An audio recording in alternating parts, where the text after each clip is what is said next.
السلام علیکم ورحمۃ اللہ وبرکاتہ۔ طہارت کے مسائل پہ ہمارے لیکچرز چل رہے ہیں۔ آج ہم پڑھیں گے متفرق مسائل۔ درندوں کی کھال کے کوٹ، کمبل، قالین، پرس یا جوتے وغیرہ استعمال کرنا منع ہے۔ حضرت ابو ملیح بن اسامہ رضی اللہ تعالیٰ عنہ اپنے باپ سے روایت کرتے ہیں کہ آپ صلی اللہ علیہ وآلہ وسلم نے درندوں کی کھال استعمال کرنے سے منع فرمایا۔ اس حدیث سے کیا بات معلوم ہوتی ہے کہ جو ہے درندوں کی کھال کی کوئی چیزیں ہم استعمال نہیں کر سکتے، حتیٰ کہ وہ بڑی ایکسپینسو ملتی ہیں۔ کئی دفعہ ہوتا ہے اس کے کوٹ بنے ہوتے ہیں، کمبل، قالین، بلکہ پرس، جوتے بھی جو ہیں لوگ اس کو بڑا پسند کرتے ہیں، لیکن درندوں کی کھال کی ایسی کوئی چیز ہم استعمال نہیں کرتے۔ اسلام میں اس چیز سے جو ہے وہ منع کیا گیا ہے۔ ختنہ کرنا، زیر ناف بال صاف کرنا، ناخن کاٹنا، بغل کے بال صاف کرنا اور مونچھیں کترانا سنت ہے۔ حضرت ابو ہریرہ رضی اللہ تعالیٰ عنہ سے روایت ہے کہ آپ صلی اللہ علیہ وآلہ وسلم نے فرمایا فطرت میں 5 چیزیں شامل ہیں۔ یا آپ صلی اللہ علیہ وآلہ وسلم نے فرمایا 5 چیزیں فطرت سے ہیں۔ نمبر 1 ختنہ کرنا، نمبر 2 زیر ناف بال صاف کرنا، نمبر 3 ناخن کاٹنا، بغل کے بال صاف کرنا اور نمبر 5 مونچھیں کترانا۔ تو اب اس حدیث سے کیا پتہ چلتا ہے کہ آپ کو پتہ ہے جو ہے بچوں جو لڑکے ہیں اسپیشلی ہم ان کا ختنہ کرواتے ہیں۔ اسلام میں یہ جو ہے کرنا ضروری ہے۔ اسی طرح مرد و خواتین زیر ناف بال صاف کرنا بھی ان کے لیے ضروری ہے۔ اسی طرح ناخن کاٹنا بھی ان کے لیے ضروری ہے۔ اور نمبر 4 بغل کے بال صاف کرنا بھی ان کے لیے ضروری ہے۔ اور مرد اسلام میں آپ کو پتہ ہے مردوں کو جو ہے مونچھیں چھوٹی رکھنے کا حکم ہے، داڑھی لمبی رکھنے کا حکم ہے، تو مونچھیں کترانا بھی جو ہے یہ سنت ہے۔ تو اس لیے یہ 5 کام سنت ہے، ان کو ہمیں ضرور کرنا چاہیے۔ اب سوال یہ پیدا ہوتا ہے کہ یہ جو 5 کام ہیں ان کی اللہ تعالیٰ نے کیا جو ہے ٹائم پیریڈ ہمیں بتایا ہے کہ اتنے دنوں میں یہ کرنا ضروری ہے۔ اگلی حدیث ہے کہ مسلم کی حدیث ہے، حضرت انس بن مالک رضی اللہ تعالیٰ عنہ فرماتے ہیں کہ ہمارے لیے مونچھ کترانے، ناخن کاٹنے، بغل کے بال صاف کرنے اور زیر ناف بال صاف کرنے کی مدت 40 دن مقرر کی گئی ہے۔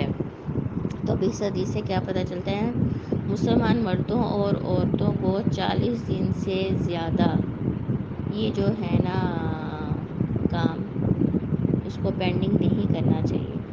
اب اس میں جو ہے آپ کو پتہ ہے ختنہ تو ایک دفعہ ہی ہو جاتا ہے بچوں کو، لڑکوں کا، تو وہ تو مسئلہ حل ہو گیا۔ باقی جو 4 چیزیں رہ جاتی ہیں نا، زیر ناف بال صاف کرنا، ناخن کاٹنا، بغل کے بال صاف کرنا اور مونچھیں کترانا، تو یہ 40 دن کی آخری حد ہے کہ 40 دن کے اندر اندر یہ کام کرنا ضروری ہے۔ اب لڑکیوں کو ناخن بڑھانے کا بڑا شوق ہوتا ہے، وہ کیا کرتی ہیں کہ وہ نا جب ناخن تھوڑا سا آگے آگے سے تراش لیتی ہیں، یہ طریقہ صحیح نہیں ہے۔ 40 دن کے اندر اندر جو ناخن تراشنے ہیں وہ آپ نے جو ناخنوں کے ایجز ہوتے ہیں وہاں سے آپ نے ان کو کاٹنا ہے، یہ نہیں آگے سے آپ نے تھوڑا تھوڑا تراش لیا اور لمبے لمبے ناخن رکھے ہوئے ہیں۔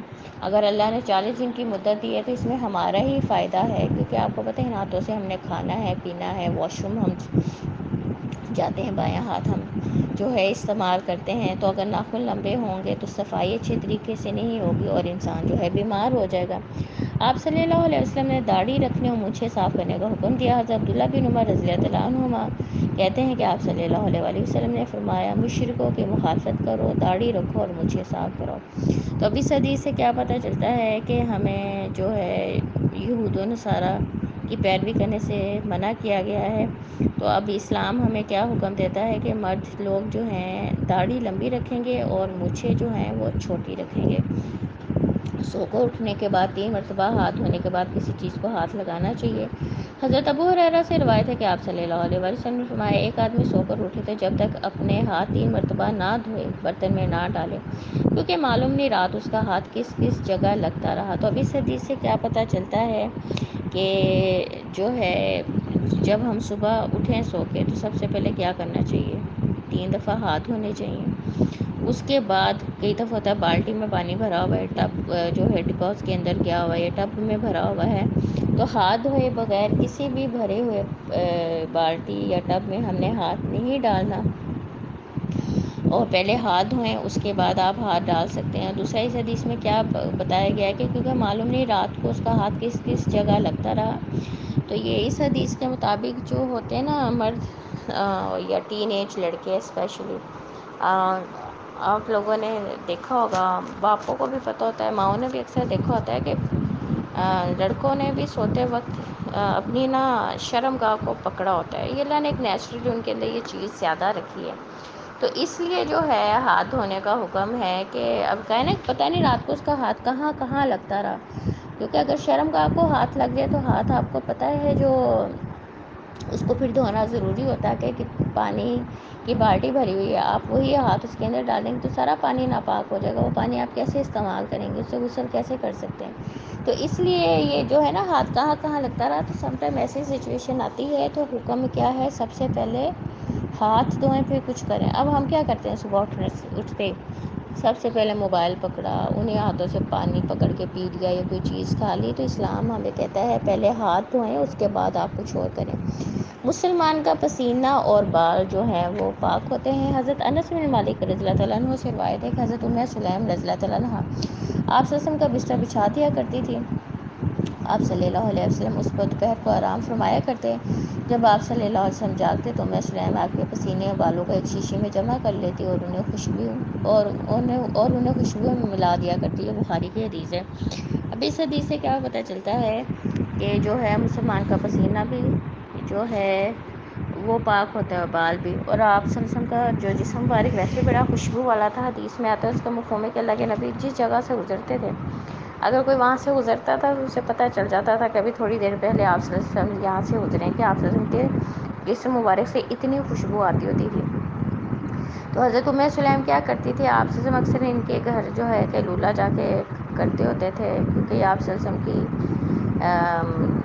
خالہ لگتی تھی رضائی، تو وہ ان کا پسینہ جمع کرتی تھی اور پھر اسے خوشبو میں ملایا کرتی تھی. اگلی حدیث ہے، نیند سے اٹھنے کے بعد ہاتھ منہ دھوئے بغیر یا وضو کیے بغیر زبانی قرآن پاک کی تلاوت کرنا، ذکر کرنا، دعا مانگنا جائز ہے.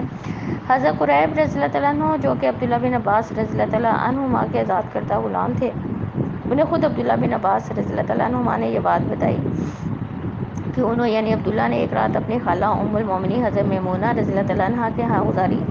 حضرت عبداللہ بن عباس رضی اللہ تعالیٰ عنہما فرماتے ہیں کہ میں تکیے کی چوڑائی کی طرف لیٹا اور آپ صلی اللہ علیہ وسلم آپ کی زوجہ محترمہ سرہانے کی لمبائی کی طرف سر رکھ کر لیٹ گئے. آپ صلی اللہ علیہ وسلم کم و بیش آدھی رات تک سونے کے بعد اٹھے، اپنا چہرے پہ ہاتھ پھیر کر نیند کے اثار دور کیے، پھر سورۃ آل عمران کی آخری 10 آیات تلاوت فرمائی.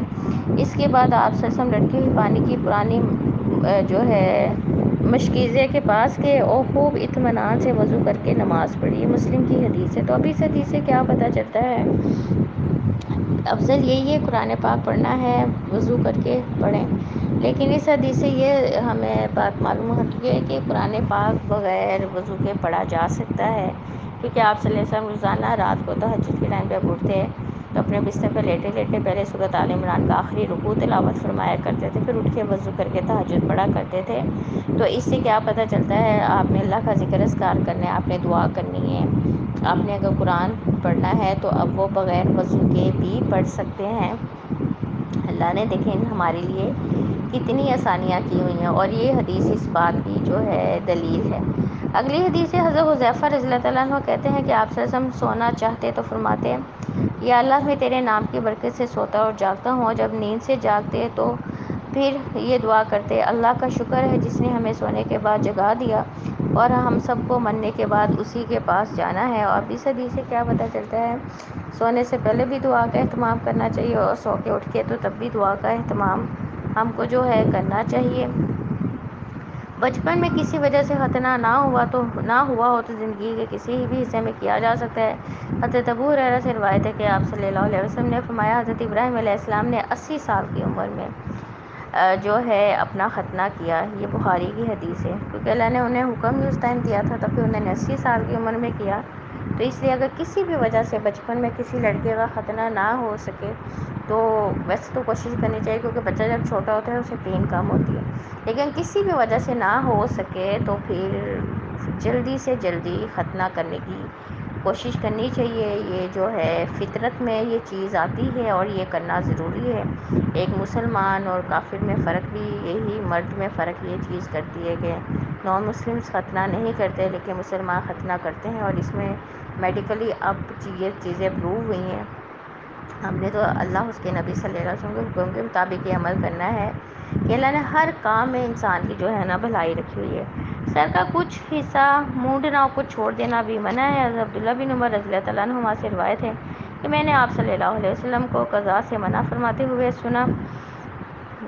حدیث کے ایک راوی حضرت نافع رضی اللہ تعالیٰ عنہ سے پوچھا گیا قضاء کیا ہے؟ انہوں نے کہا بچے کے سر کا ایک حصہ منڈوا دینا اور ایک حصہ چھوڑ دینا۔ یہ بخاری اور مسلم کی حدیث ہے۔ تو اس حدیث سے کیا پتہ چلتا ہے؟ یار ہمارے یہاں آج کل فیشن ہے، ایک دفعہ درمیان میں بال رہنے دیا جاتے ہیں، رائٹ لیفٹ آگے پیچھے سے کٹوا دیا جاتے ہیں۔ تو یہ جو کچھ بھی باہر سے سارے فیشن آئے ہیں، اسلام میں اس چیز سے منع کیا گیا ہے۔ یا تو سارا سر منڈوا دیا جائے، یہ نہیں ہے کہ کہیں بال رکھ دیں کہیں کٹوا دیں۔ آج ہمارے مسلمان جو بچے ہیں، لڑکے اسپیشلی، وہ فیشن میں آ کے اس طرح کے فیشن کر لیتے ہیں۔ اب اللہ کے نبی نے اس سے منع کیا ہے، یہ بخاری مسلم دونوں کی حدیث ہے۔ تو اللہ تعالیٰ ہمیں جو ہے سنت طریقے سے ہر مسئلے کو سمجھنے کی توفیق دے، اور ہم سبحانک اللہم و بحمدک اشہد ان لا الہ الا انت استغفرک و اتوب الیک۔ ربنا تقبل منا انک انت السمیع العلیم وتب علینا انک انت التواب الرحیم۔ سبحان ربک رب العزت عما یصفون وسلام علی المرسلین والحمد للہ رب العالمین۔